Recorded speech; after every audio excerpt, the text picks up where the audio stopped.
In preparing for this feast of the Epiphany, I read a poem by T.S. Eliot. I didn't know it existed until I Googled it.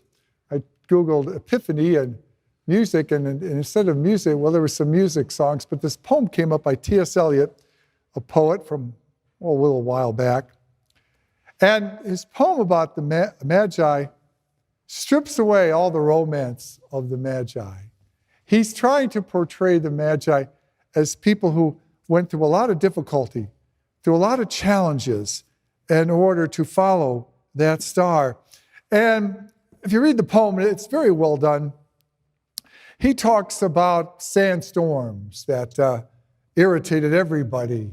He talks about a mountain pass, but it was a snowstorm that almost froze the camels, and some of the drivers that they were using fled. They couldn't take it anymore. He talks about stopping in villages for supplies and being charged exorbitant prices. And through all the travels, he talks about how the Magi began to have their doubts, began to think, well, is this trip really worth it? This is very hard to do. The difficulties they were going. They began to worry about what was happening to their properties back home. They began to think whether or not this was the right thing to do. And through the course of this trial, they began to lose sight of the star. So when they arrive in Jerusalem, they ask, where is the newborn King of the Jews? They saw him at its rising, meaning at the beginning of our trip.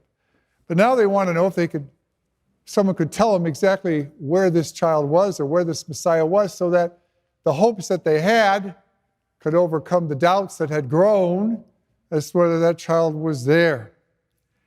And when one thinks about it, it's not unreasonable, because in our own lives, we know that Christ is in our life, in the light of our life, but we have things that grow up in our life, other lights that shine on that can bring us doubt, our troubles, our sufferings, the crosses that we have to bear, to the point that we don't really see the light of Christ anymore. So sometimes you have to turn off some lights in order to better appreciate other lights. And so when the passage says that the Magi were overjoyed at seeing the star, it meant that despite all that they went through, all the struggles that they had to get there, that indeed the star that they had followed in faith was really taking them to the Messiah.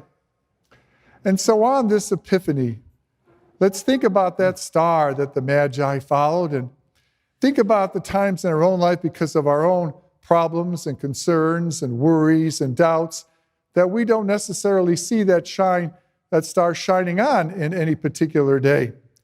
And then sit back and think, I should dim the lights of my worries and my problems, and maybe dim the lights a little bit of the concerns of this world, and concentrate on the true life of Christ, who is not shining at us from a manger anymore, but is shining at us from inside our souls.